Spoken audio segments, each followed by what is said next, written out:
നിങ്ങൾ ആരും പാപത്തിന്റെ ചതിയിൽ കഠിനപ്പെടാതിരിക്കണം ഇന്ന് എന്ന് പറയുന്നത് നാൾത്തോറും. അപ്പം നാഥാം പ്രവാചകൻ ചെന്നിവിടെ പറഞ്ഞില്ലെങ്കിൽ അവന്റെ പാപത്തിൽ രസിക്കുകയും അവന്റെ ഹൃദയം കഠിനപ്പെട്ടിരിക്കുകയും പിന്നെ ദൈവത്തിനോ മനുഷ്യനോ അവനെ നേരായ വഴി കൊണ്ടുവരാൻ കഴിയാതെ ഇരുന്ന് കഴിഞ്ഞാൽ അവനെങ്ങോട്ട് പോകും? നരകത്തിൽ പോമേ.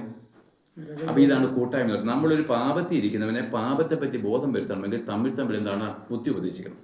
ഇതാ കൂട്ടായ്മ യോഗം എന്ന് പറഞ്ഞാൽ. അല്ലാതെ കൈ അടിച്ച് എല്ലാവരും കൂടെ ബഹളം ഉണ്ടാക്കി പിന്നെ ഒരുത്തം പറയും നിങ്ങൾ എന്തോന്ന് വന്നോണം കണ്ടോണം നിന്നോണം കേട്ടോണം പൊക്കോണം. ഇത് പള്ളിയിൽ ഇന്ന് പെന്തക്കോസ് ഇത് തന്നെ. പെന്തക്കോസിന്റെ അനുഭവം മുഴുവൻ തകർന്നു കിടക്കുക. ഇപ്പം ഞാൻ പറയുക. പക്ഷെ അതുകൊണ്ട് എന്താണ് ദൈവത്തിന്റെ വചനത്തിൽ മാറ്റം വന്നോ? മാറിപ്പോയത് നമ്മളോ? അപ്പം മാറ്റമില്ലാത്ത ഒരു കാര്യം എഴുതപ്പെട്ട വചനമാണ്. ഇതിങ്ങനെ ഓരോരുത്തരും പഠിപ്പിച്ചും അതുകൊണ്ട് ഞാൻ എൻ്റെ വിശ്വാസത്തിൽ വന്ന നാളുമ്പോൾ ഞാൻ ബൈബിൾ വായിക്കാൻ തുടങ്ങി. അതുകൊണ്ട് എനിക്ക് ഇവരെ ആരെയും ഇതിനകത്ത് വീഴാനൊക്കത്തില്ല. അപ്പം നമ്മൾ എന്തായാലും ഇപ്പം പള്ളിയിൽ അച്ഛൻ പഠിച്ചാലും ഞാൻ പഠിപ്പിച്ചാലും സാർ ബൈബിൾ വായിച്ചത് അങ്ങനെയാണെന്ന് അന്വേഷിക്കണം. കാരണം തെറ്റിക്കൂടായ്മ എന്ന് പറഞ്ഞാൽ ഈ വചനത്തിനേ ഉള്ളൂ. അച്ഛന് തെറ്റത്തില്ലേ? തിരുമേനി തെറ്റത്തില്ലേ? പാസ്റ്റർ തെറ്റത്തില്ലേ? പൗലോസ് പറഞ്ഞു ഞാൻ പോലും തെറ്റിപ്പോയേക്കാം, പക്ഷെ ഞാൻ എഴുതി തന്ന ഈ നിയമത്തിന് മാറ്റില്ല.